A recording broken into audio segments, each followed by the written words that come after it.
Hello everyone, welcome and welcome back to my YouTube channel Nursopedia. आज की इस video के अंदर हम पढ़ेंगे प्लासेंटा। प्लासेंटा के बारे में हम कंप्लीट इंफॉर्मेशन जान लेंगे इस लेक्चर के अंदर, और इस लेक्चर के नोट्स आपको पीडीएफ फॉर्म में मिल जाएंगे। आज हम प्लासेंटा के डेवलपमेंट, स्ट्रक्चर और फंक्शन को पढ़ेंगे। तो चलिए शुरू करते हैं। इंट्रोडक्शन। प्लासेंटा क्या है? Placenta is a temporary feto-maternal organ that develops during pregnancy and connects the fetus to the uterine wall, allowing exchange of gases, nutrients, waste and production of hormones essential for pregnancy। यानी कि placenta क्या है? Placenta एक temporary feto-maternal organ है, यानी कि ये temporary होता है। आफ्टर डिलीवरी प्लासेंटा भी बाहर आ जाता है बेबी के साथ साथ, और इसका काम क्या होता है? ये प्रेगनेंसी के अंदर डेवलप होता है और ये बच्चे को यूट्राइन वॉल से कनेक्ट करके रखता है, जिससे कि वहां से एक ब्लड का बैरियर बनता है जहां से गैसेस एक्सचेंज होता है, न्यूट्रिएंट्स एक्सचेंज होते हैं और वेस्ट प्रोडक्ट्स फीटस से मदर के अंदर आते हैं, फिर बाहर बॉडी से निकल जाते हैं। प्रोडक्शन ऑफ हॉर्मोन्स भी करता है प्लासेंटा। तो ये सारे हम फंक्शंस के अंदर पढ़ेंगे अभी लास्ट में हम इस लेक्चर के। Time of development. प्लासेंटा कब से डेवलप होना शुरू होता है? तो प्लासेंटा डेवलप होना शुरू होता है 6 हफ्ते से, ठीक है, और ये पूरी तरह से कंप्लीटली बन जाता है लगभग 3rd मंथ में, जो कि 12 वीक्स होता है, ठीक है। Placenta continues to grow and mature till term, यानी कि मैच्योर होता है वो टिल टर्म तक, लेकिन वो पूरी तरह फंक्शनली पूरी तरह प्रिपेयर हो जाता है बाय 12 वीक्स। नेक्स्ट फिर डेवलपमेंट ऑफ प्लासेंटा। अब हम देखते हैं कैसे कैसे प्लासेंटा डेवलप होता है। पिछले लेक्चर तक हमने इम्प्लांटेशन पढ़ लिया। इम्प्लांटेशन के बाद क्या होता है? इम्प्लांटेशन हमारा कहाँ पे होता है? एंडोमेट्रियम के अंदर होता है, ठीक है। इम्प्लांटेशन एंडोमेट्रियम की 2 लेयर्स होती है, बेसल लेयर और फंक्शनल लेयर। तो ये इम्प्लांटेशन होता है फंक्शनल लेयर के अंदर, ठीक है।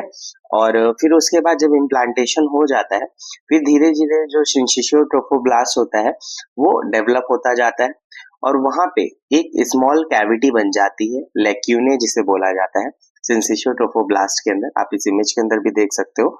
और वो क्या होता है? वो स्मॉल कैविटी धीरे धीरे बाद में जाके मैटरनल ब्लड से फिल हो जाती है, ठीक है। जब ये मैटरनल ब्लड से फिल होती है तो इसी को हम इंटरविलस स्पेस बोलते हैं।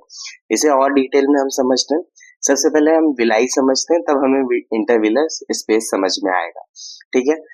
तो सबसे पहले स्टार्ट होता है formation of primary chorionic villi, ठीक है, लगभग 13 डे पे। Cytotrophoblast sales proliferate and projects into the syncytio trophoblast.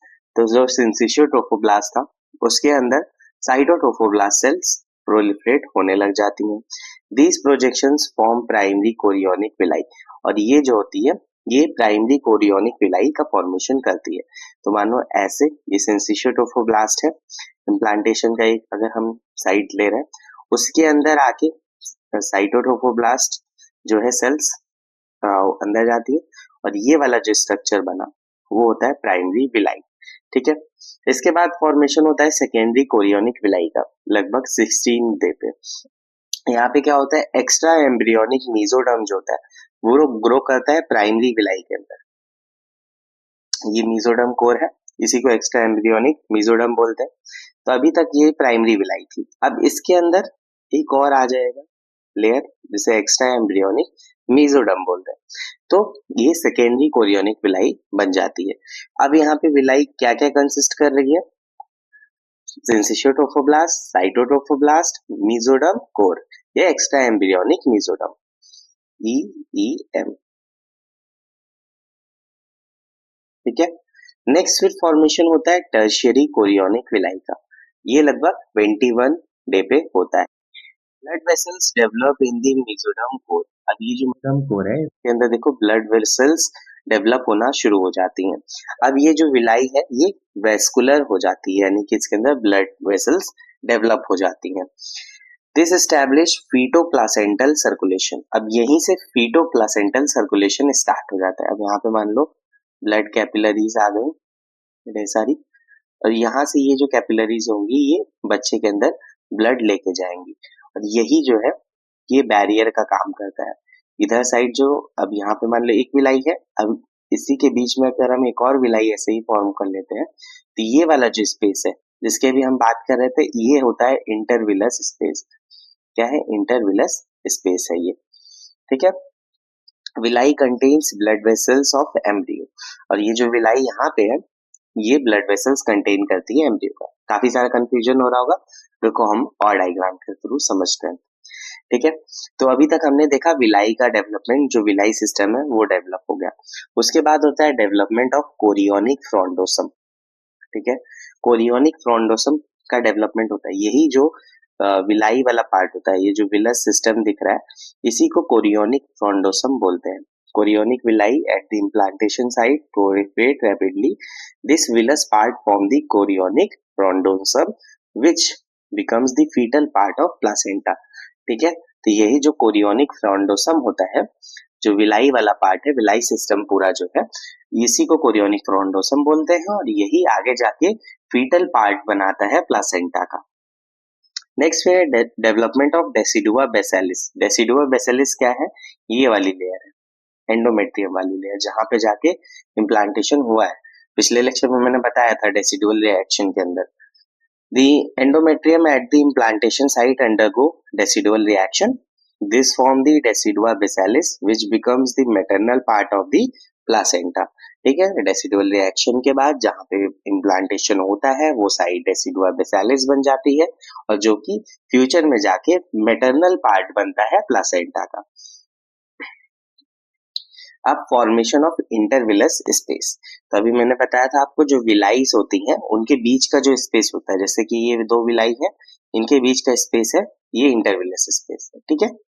अब ये वाला प्लासेंटा का डायग्राम भी देख सकते हो, इसके अंदर आपको यहाँ पे शो की जा रही है, देखो ये फीटल, ये अम्बिलिकल कॉर्ड है, यहाँ से फीटल वेन और आर्टरी, अम्बिलिकल वेन आर्टरी आ रही है, और यहाँ पे ये विलाइज है। ठीक है। यहाँ पे ये इधर साइड जो वेसल्स शो की गई हैं ये मैटरनल ब्लड वेसल्स है। ठीक। अब ये देखो, ये बीच वाला जो स्पेस है यहाँ पे ये वाली जो मैटरनल वेसल्स है, ब्लड वेसल्स है, ये यहाँ पे आके ब्लड ड्रेन करती है, और यहीं से वेन्स जो होती हैं वो ब्लड ले भी लेती हैं। ठीक है। तो यही वाला जो स्पेस है विलाइस के बीच में, इसी को इंटरविलस स्पेस बोलते हैं। Maternal blood from spiral artery fills intervillous space, की यूट्राइन आर्टरी होती है, वो फिर आगे जाके ब्रेक होती है स्पाइरल आर्टरीज में, जैसा कि आप यहाँ पे देख सकते हो, छोटी छोटी स्पाइरल शेप में आर्टरीज दिख रही होंगी आपको।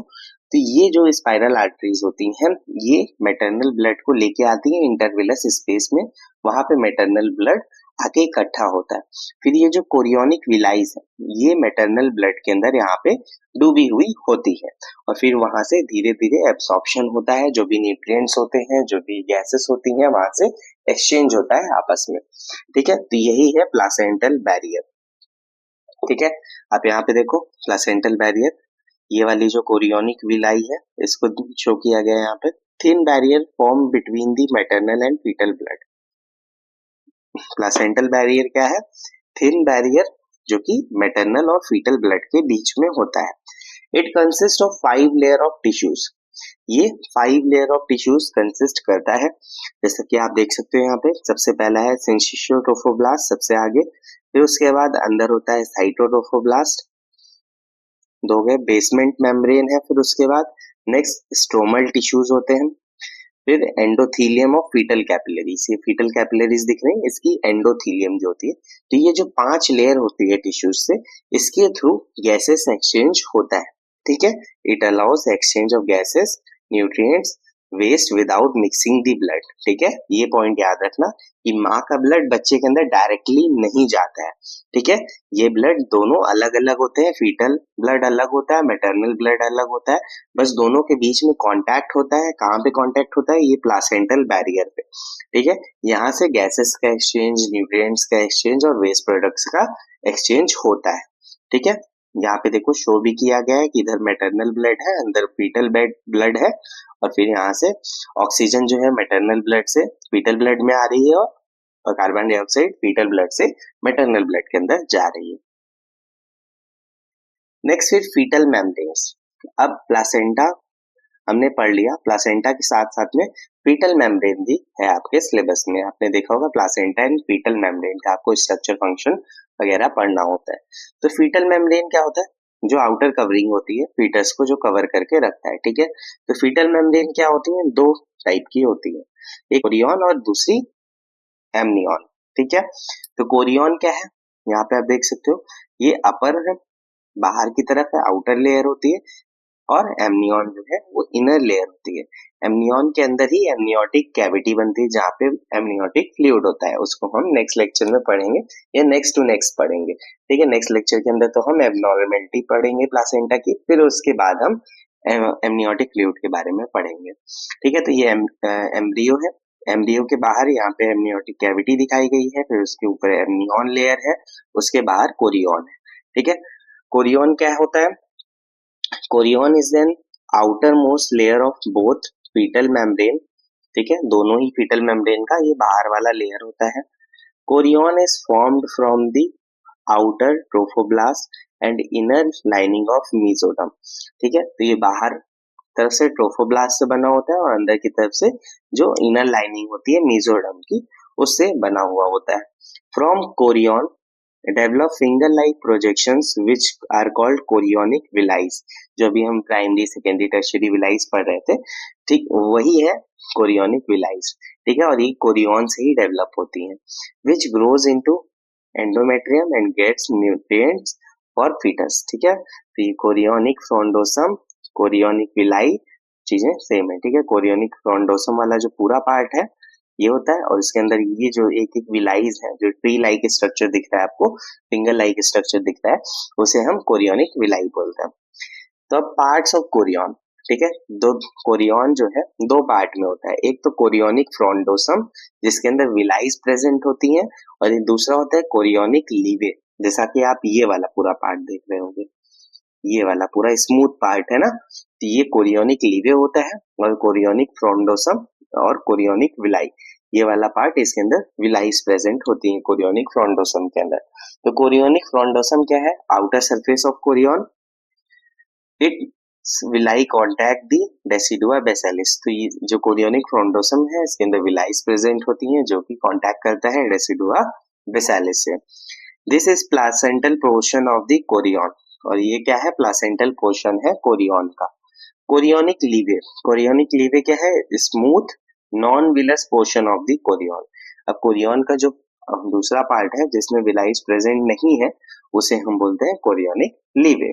ठीक है, तो दोनों में क्लियरिटी है। कोरियोनिक फ्रोंडोसम जो विलस वाला पार्ट होता है, विलाई वाला पार्ट होता है, उसे हम कोरियोनिक फ्रोंडोसम कहते हैं, और जो कोरियोनिक लीवे यानी कि स्मूथ वाला जो पार्ट है। नेक्स्ट एमनियन, एमनियन क्या है, is a thin transparent membrane that forms in the innermost fetal membrane and surrounds the embryo and fetus, enclosing the amniotic cavity filled with amniotic fluid। ठीक है, तो amnion क्या है, thin transparent membrane होती है जो कि अंदर वाली फीटल मेम्ब्रेन का फॉर्म करती है, और ये फीटस और जो एम्ब्रियो होता है, पहले एम्ब्रियो होता है बाद में फीटस होता है, तो उसको ये सराउंड करके रखती है, उसको कवर करके रखती है, और यही जो है एमनियोटिक कैविटी होती है। ठीक है, इसी यही एमनियोटिक कैविटी को एनक्लोज करता है, जैसा आप इस इमेज के अंदर देख सकते हो, यहाँ पे एमनियन है, इधर एमनियोटिक कैविटी है, ये एम्ब्रियो है। ठीक है, तो एम्ब्रियो के बाहर की तरफ जो एमनियोटिक कैविटी है उसको पूरी तरह से कवर करके रखने का काम करती है एमनियन लेयर। ठीक है, it fuses with Korean by the end of third month. Third month तक क्या होता है, जब एमनियोटिक फ्लूइड बढ़ जाता है तब ये कोरियन के साथ में ही फ्यूज हो जाती है, दोनों लेयर एक ही में फ्यूज हो जाती है। स्ट्रक्चर ऑफ प्लासेंटा, अब प्लासेंटा के स्ट्रक्चर को हम समझते हैं। शेप क्या होता है प्लासेंटा का, डिस्कॉइड होता है। ठीक है, डिस्कॉइड यानी कि डिस्क शेप का होता है प्लासेंटा। आप इस इमेज के अंदर भी देख सकते हो, यहाँ पे भी देख सकते हो, डिस्क शेप का है ये। इसका डायमीटर लगभग होता है 15 से 20 सेंटीमीटर का। थिकनेस होती है प्लासेंटा की 3 सेंटीमीटर एट सेंटर। ठीक है, सेंटर पे ये 3 सेंटीमीटर का होता है, जैसे जैसे ये पेरिफेरल जो इसका पार्ट होता है यानी कि एज वाला जो पार्ट होता है वो पतला होता है। ठीक है, बीच में ही इसकी थिकनेस ज्यादा होती है।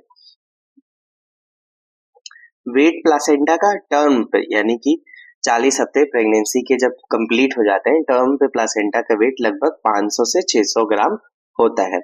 वेट रेशियो की अगर हम बात करें कि प्लासेंटा इज टू फीटस का क्या रेशियो रहता है वेट का, तो 1:6 का रहता है, यानी कि अगर 500 ग्राम का प्लासेंटा है तो उसका 6 गुना बच्चा होगा, यानी कि 3 किलो का। Occupies 30% part of the uterine wall. ठीक है, तो ये जो 30% पार्ट होता है यूट्राइन वॉल का, वो ऑक्युपाई करता है placenta. Surfaces of placenta. Placenta की क्या होता है, दो सरफेसेस होती हैं, ठीक है, जिन्हें दो प्लेट्स भी बोलते हैं। प्लेट्स वाला भी हम लोग पढ़ेंगे, सरफेस की तरह भी अभी हम लोग पढ़ते हैं। तो दो सरफेस क्या है, foetal surface and maternal surface. Foetal surface, it is smooth shiny due to amnion covering. ठीक है, आप ये वाला देख सकते हो, ये फीटल सरफेस है और ये वाला मैटरनल सरफेस है। तो ये थोड़ा स्मूथ और शाइनी होता है क्योंकि एमनियन कवर करके रखती है इसको। कलर की अगर हम बात करें, foetal surface bluish grey colour का होता है। इमेज में आप देख सकते हो क्लियरली ब्लूइश ग्रे कलर का दिख रहा है। Umbilical cord is present at the centre. Umbilical cord centre पे प्रेजेंट होती है। Branches of umbilical vessels are visible. जैसे आप देख सकते हैं यहाँ पे अम्बिलिकल वेसल्स विजिबल है, यहाँ पे उसकी branches. It has 2 umbilical artery and 1 umbilical when. ठीक है, ये अम्बिलिकल कॉर्ड की बात की जा रही है यहाँ पे। ये अम्बिलिकल कॉर्ड में 2 आर्टरी और 1 वेन होती है। Vessels radiates like branch of tree, यानी कि यहाँ पे देख रहे हो आप कैसे पेड़ की शाखाओं जैसा दिख रहा है, तो वही यहाँ पे कहा जा रहा है कि ब्रांचेस ऑफ ट्री लाइक दिख रहा है ब्लड वेसल्स। नेक्स्ट फिर मैटरनल सरफेस। मैटरनल सरफेस क्या होता है, it is rough irregular surface which is dark red in colour.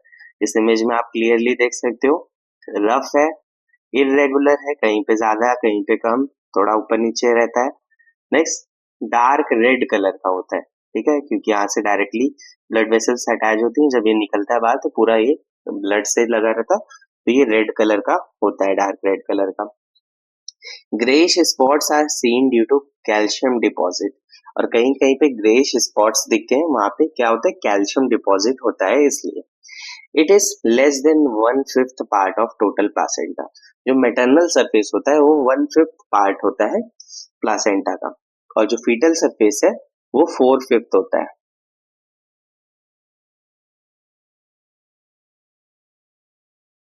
ठीक, डिवाइडेड इनटू 15 to 20 लोब्स। ठीक है, ये लगभग 15 से 20 लोब्स के अंदर डिवाइडेड होता है। ठीक है, आप ऐसे ऐसे कर देख सकते हो, यहाँ पे कई सारे लोब्स देखने को मिलेंगे आपको। ये लगभग 15 से 20 लोब्स होते हैं, जिन्हें बोला जाता है कॉटिलिडॉन्स। क्या बोलते हैं, cotyledons. Placenta consist of 2 plates. अब जो प्लेट्स वाली बात की जा रही थी, तो प्लासेंटा की क्या होती है, 2 प्लेट्स होती हैं। एक कोरियोनिक प्लेट होती है, दूसरी होती है बेसल प्लेट। ठीक है, कोरियोनिक प्लेट यानी कि जो फीटल सरफेस वाली पार्ट हो गया, और जो बेसल प्लेट यानी कि जो डेसिडुआ बेसिलिस यानी कि मैटरनल पार्ट वाली जो प्लेट हो गई। Space between plates are called intervillous space which contains stem villi and its branches. ठीक है, तो ये देख लो आप यहाँ पे, ये कोरियोनिक प्लेट है, ये वाली आपकी बेसल प्लेट है। ठीक है, और इस दोनों प्लेट के बीच में ये जो स्पेस दिख रहा है आपको, ये इंटरविलस स्पेस है, जहां पे कोरियोनिक विलाइज प्रेजेंट होती हैं।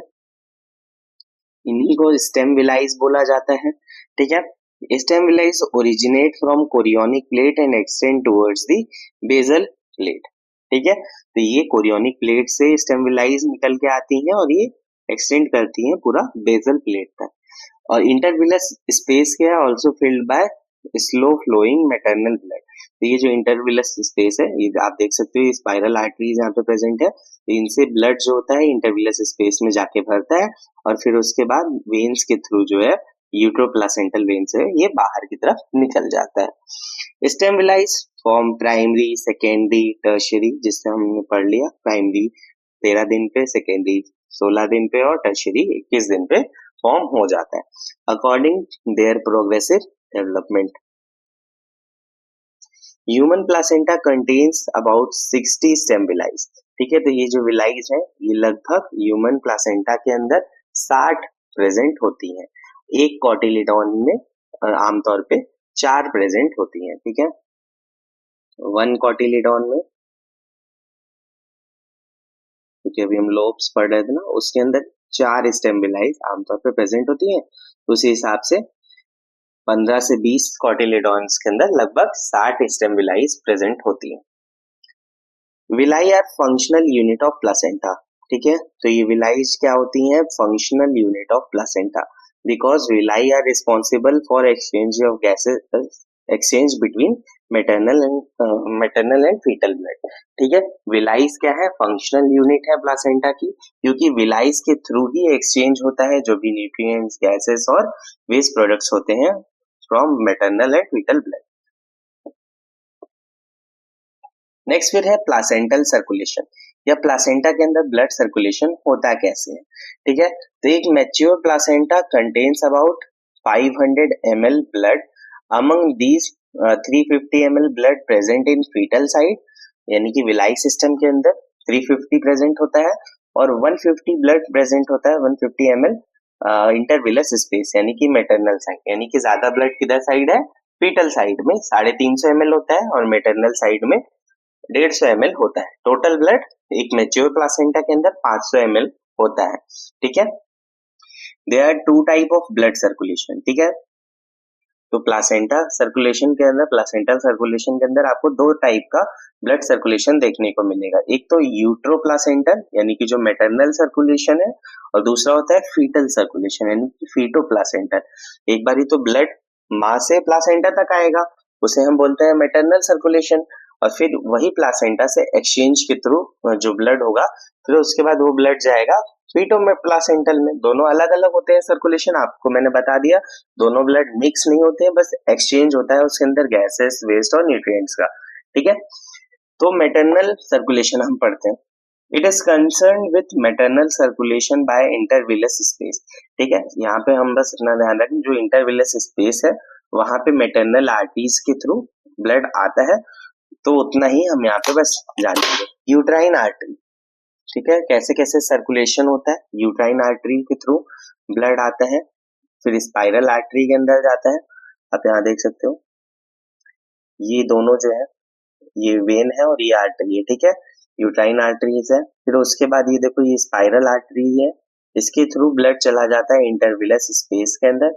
आर्टरी लेके आई है ये ब्लड, तो यहाँ पे ये ऑक्सीजनेटेड रहता है, फिर यहाँ पे गैसेस एक्सचेंज हुआ, यहाँ से ब्लड वापस से निकला, ठीक है, अम्बिलिकल वेन के थ्रू। अब ये जाएगा और बच्चे के अंदर गैसेस एक्सचेंज हुआ, अंदर गया, यहाँ से अम्बिलिकल वेन के थ्रू, अम्बिलिकल वेन जो होती है वो ऑक्सीजनेटेड ब्लड कैरी करती है, आप ये ध्यान देना फीटल सर्कुलेशन के अंदर।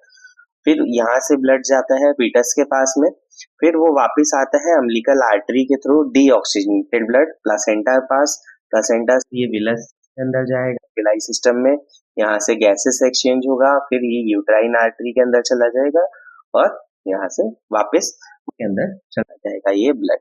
ये सर्कुलेशन होता है ब्लड का।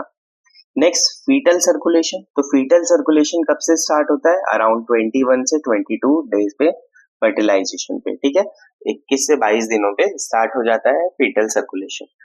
मैटरनल सर्कुलेशन मैंने आपको बता दिया, पूरा फ्लो चार्ट बता दिया कैसे कैसे ब्लड आता है। यूट्राइन आर्टरी में ब्लड आया, इलियक आर्टरी के थ्रू यूट्राइन आर्टरी में आया, फिर स्पाइरल आर्टरी के अंदर जाता है, इंटरविलस स्पेस के अंदर जाता है जहाँ पे ऑक्सीजन रिच ब्लड है, फिर वहां से गैसेस एक्सचेंज होता है, गैसेस एक्सचेंज के बाद ये ब्लड जो होगा वो विलस सिस्टम के अंदर जो प्रेजेंट है फीटल जो भी कैपिलरीज है उसके अंदर चला जाता है, फिर वहां से अम्बिलिकल वेन के पास आएगा, पूरा ब्लड इकट्ठा होकर फिर फीटस के अंदर जाएगा, फीटस से अम्बिलिकल आर्टरी के थ्रू डीऑक्सीजनेटेड ब्लड आएगा, फीटस अपना जो भी ऑक्सीजन यूज कर लेगा, फिर डीऑक्सीजनेटेड ब्लड वापस आएगा अम्बिलिकल आर्टरी के पास, फिर वहां से प्लासेंटा के अंदर जाएगा, यानी कि ये जो विलाई वाला पार्ट है वहां जाएगा, फिर वहां से फिर से गैसेस एक्सचेंज होगा, और फिर यूट्राइन वेन के अंदर आ जाएगा, फिर वहां से इलेक वेन के थ्रू वापस से मदर के अंदर चला जाएगा, फिर से वहां पे ऑक्सीजनेशन होगा, फिर से आएगा, ये सर्कुलेशन चलता रहेगा। आपको जैसे पढ़ा होगा आपने जो अडल्ट सर्कुलेशन है उसके अंदर। फिर फीटल सर्कुलेशन, अब फीटस के अंदर क्या क्या होता है, तो फीटस भाई उसके लंग्स काम नहीं कर रहे होते हैं, तो वहां पे कुछ चीजें चेंज होती हैं, जिससे मैंने पर्टिकुलर अलग लेक्चर बना रखे हैं पहले से, उसका लिंक मैं आई बटन में दे दे रहा हूँ, यहाँ से आप फीटल सर्कुलेशन इजिली समझ सकते हो। ठीक है, चलिए फिर अब हम नेक्स्ट देखते हैं फंक्शंस ऑफ प्लासेंटा। तो ये डायग्राम के थ्रू मैंने कुछ दिखाने की कोशिश की है, और उसके बाद हम थ्योरी भी देखेंगे। तो सबसे पहला फंक्शन होता है रेस्पिरेटरी फंक्शन। अब बच्चे का लंग्स काम नहीं कर रहा होता है, अंदर कैसे ही सांस लेगा बच्चा पेट के अंदर, तो यहाँ पे रेस्पिरेटरी फंक्शन जो होता है वो प्लासेंटा करता है। कार्बन डाइऑक्साइड बच्चे से ले लेता है और ऑक्सीजन बच्चे को सप्लाई करता है। दूसरा फंक्शन होता है न्यूट्रिटिव फंक्शन। न्यूट्रिटिव फंक्शन यानी कि ग्लूकोज और जो भी माइक्रो न्यूट्रिएंट्स होते हैं वो बच्चे को प्रोवाइड करता है। और एक्सक्रीटिव फंक्शन भी होता है, तो वो वापस से ले लेता है, जो भी एक्सक्रीटा होता है वो भी प्लासेंटा ही काम करता है। नेक्स्ट फिर है एंडोक्राइन फंक्शन। एंडोक्राइन फंक्शंस में क्या होता है, प्लासेंटा कई सारे हार्मोन्स को सिक्रीट करता है, लाइक HCG, ईस्ट्रोजन, प्रोजेस्टेरोन। ठीक है, तो अभी हम इनको थ्योरी देखते हैं इसकी अच्छे से। रेस्पिरेटरी फंक्शन क्या है प्लासेंटा का, act like a fetal lung. ठीक है, क्योंकि बच्चे के लंग्स काम नहीं कर रहे होते तो ये फीटल लंग की तरह काम करता है। Oxygen passes from maternal blood to fetal blood. Oxygen जो होती है मैटरनल ब्लड से निकल के फीटल ब्लड के अंदर जाती है। Next, carbon dioxide passes from fetus to mother. ठीक है, जो कार्बन डाइऑक्साइड है फीटस का वो मदर के अंदर आ जाता है। Fetal haemoglobin has higher affinity for oxygen. अब आप सोचे होंगे, हम लोग जब ऐसे नॉर्मली सांस ले रहे होते हैं, थोड़ा सा चलना पड़ता है, कुछ करना पड़ता है, तो कभी कभी सांस फूलने लग जाता है। तो ये बच्चा जब सांस नहीं ले रहा, सिर्फ ब्लड से ही कितना अच्छे से ऑक्सीजन ये कैसे कैरी कर पा रहा है, क्योंकि जो फीटल हीमोग्लोबिन होती है उसकी एफिनिटी यानी कि ऑक्सीजन से बाइंडिंग की कैपेसिटी जो होती है वो ज्यादा होती है जो आम अडल्ट में होती है। ठीक है, इसीलिए वो उतना अच्छे से काम करता है। नेक्स्ट फिर होता है न्यूट्रिटिव फंक्शन। न्यूट्रिटिव फंक्शन क्या है, fetus get nutrients, glucose, triglycerides, fatty acids, amino acids, water, electrolytes, hormones from maternal blood by placenta. ठीक है, तो ये सारे जो भी न्यूट्रिएंट्स होते हैं वो बच्चा लेता है मदर के ब्लड से बाय प्लासेंटा। तो ये प्लासेंटा का न्यूट्रिटिव फंक्शन हो गया। नेक्स्ट है excretive function. Excretion of waste products like urea, uric acid, creatinine from fetus circulation to maternal circulation by simple diffusion. क्योंकि मैंने आपको बताया placental barrier through simple diffusion के थ्रू जो भी वेस्ट प्रोडक्ट्स होते हैं वो फीटल सर्कुलेशन से निकल के मैटरनल सर्कुलेशन के अंदर आ जाते हैं। नेक्स्ट वही है barrier function. Placenta inhibits entry of harmful substance from maternal circulation to fetus. अब ये जो प्लासेंटल बैरियर है ये ब्लड दोनों के मैटरनल और फीटल ब्लड को आपस में मिलने नहीं देता, जिसकी वजह से जो भी बहुत सारे हार्मफुल सब्सटेंसेस होते हैं वो मैटरनल सर्कुलेशन के अंदर नहीं जा पाते हैं। जैसे कि मैटरनल ड्रग्स होती हैं, infections like rubella, chicken pox, polio, measles, mumps, bacteria, तो इन काफी सारे इन्फेक्शंस को प्रिवेंट करता है। बट कुछ वायरसेस ऐसे होते हैं जो कि पास कर जाते हैं, क्रॉस कर जाते हैं प्लासेंटल बैरियर को, लाइक HIV एंड हेपेटाइटिस। ठीक है, नेक्स्ट इम्यूनोग्लोबुलिन्स। अब कुछ इम्यूनोग्लोबुलिन्स भी होते हैं जो कि पास करते हैं from mother to fetus, like IgG। Next है इम्यूनोलॉजिकल फंक्शन। इम्यूनोलॉजिकल फंक्शन में क्या होता है, प्लासेंटा इम्यूनोसप्रेसिव इफेक्ट लाता है by steroid hormones and HCG के थ्रू इम्यूनोसप्रेशन होता है, जिससे कि फीटल रिजेक्शन को कम करता है बाय ब्लॉकिंग एंटीबॉडीज की फॉर्मेशन। ठीक है, इम्यूनोसप्रेशन होता है यानी कि मदर की बॉडी जब ज्यादा एंटीबॉडीज नहीं प्रोड्यूस कर पाती है तो उससे क्या होता है, फीटल रिजेक्शन यानी कि अब फीटस बन रहा है पेट के अंदर, बच्चा बन रहा है, तो हो सकता है कि हमारी बॉडी उसे एक्सेप्ट ना करे और रिजेक्ट कर दे। इसलिए प्लासेंटा क्या करता है, इम्यूनोसप्रेसिव नेचर उसका होता है, बाय स्टेरॉइड हार्मोन्स प्रोड्यूस करता है, जिससे कि इम्यूनोसप्रेशन होता है और फीटल रिजेक्शन नहीं होने पाता है। Next, prevent deep penetration by decidual natural killer cells. ठीक है, और ये प्रिवेंट भी करता है डीप पेनिट्रेशन, ये ज्यादा अंदर तक जो प्लासेंटा है वो ना इम्प्लांट हो जाए। नेक्स्ट है एंडोक्राइन फंक्शन। एंडोक्राइन फंक्शन के अंदर क्या है, प्लासेंटा सिक्रीट करता है HCG। HCG का फुल फॉर्म याद कर लेना, बहुत इंपॉर्टेंट है फिलिंग द ब्लैंक्स के लिए, ह्यूमन कोरियोनिक गोनाडोट्रोपिन। ये मेंटेन करता है कॉर्पस ल्यूटियम को, मेंटेन करता है प्रोजेस्टेरोन सिक्रीशन को, और प्रेगनेंसी टेस्ट हार्मोन भी होता है HCG। प्रेगनेंसी टेस्ट में हम HCG हार्मोन को ही टेस्ट करते हैं। फिर नेक्स्ट है progesterone. Progesterone maintains uterine lining, prevents uterine contractions and support continuation of pregnancy. ये क्या करता है, प्रोजेस्टेरोन मेंटेन करके रखता है प्रेगनेंसी को बाय प्रिवेंटिंग यूट्राइन कॉन्ट्रैक्शंस, और ये सपोर्ट करता है प्रेगनेंसी के कंटिन्यूएशन को। नेक्स्ट है ईस्ट्रोजन। ईस्ट्रोजन क्या है? यूट्राइन ग्रोथ में हेल्प करता है, ब्रेस्ट डेवलपमेंट में हेल्प करता है और इंक्रीज करता है यूट्राइन ब्लड फ्लो को। नेक्स्ट फिर है HPL। HPL यानी कि human placental lactogen.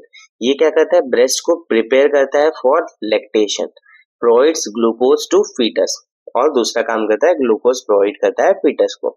Next hormone secrete होता है रिलैक्सिन। रिलैक्सिन लेटर प्रेगनेंसी में सिक्रीट होता है जब डिलीवरी करीब आ रहा होता है, तो वहां पे ये क्या करता है? रिलैक्सिन सॉफ्ट कर देता है सर्विक्स को, जिससे कि इफेसमेंट हो पाए अच्छे से, और रिलैक्सेस पेल्विक लिगामेंट्स की आराम से डिलीवरी हो पाए।